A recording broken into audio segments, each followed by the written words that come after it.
Gospel of Mark chapter 8 verse 34, we read like this. He called the crowd with his disciples and said to them, if any want to become my followers, let them deny themselves and take up their cross and follow me. My dear brothers and sisters, we are in the Holy Week. Many parishes, there is way of the cross. We also pray the way of the cross, and many parishes, they conduct the procession of the way of the cross, where people carry the cross on their shoulder and go for the way of the cross.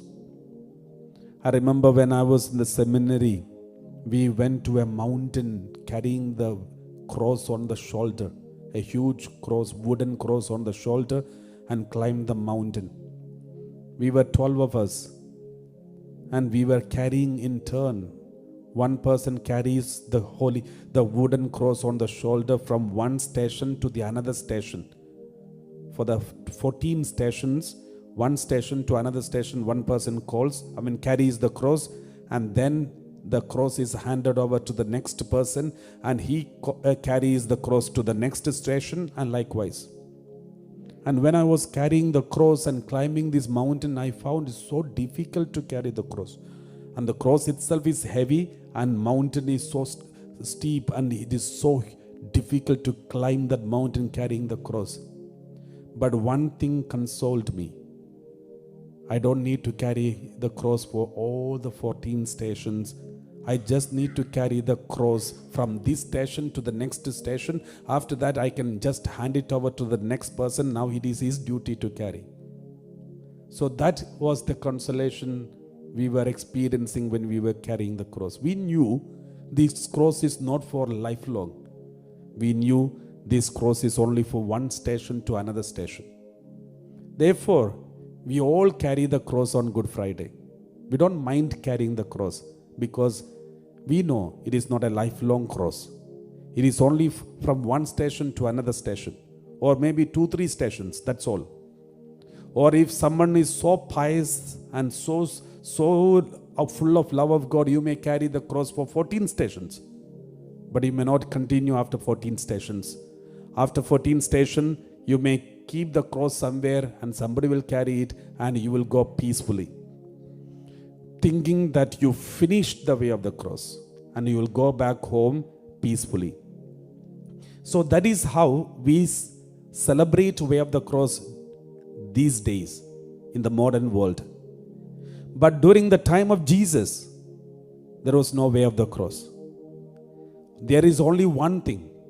If anybody happened to see anyone on the street carrying the cross, that means he is going to be slaughtered. That man is going to be crucified. If anybody, Roman soldiers used to make many criminals to carry their cross and go through the streets, and at the end they used to be crucified. There is no way of the cross like what we do today. It was not there in the first century during the time of Jesus. There is only one way of the cross. That is the criminals who are going to be crucified. In that way of the cross, there is no return journey. There is only one way journey.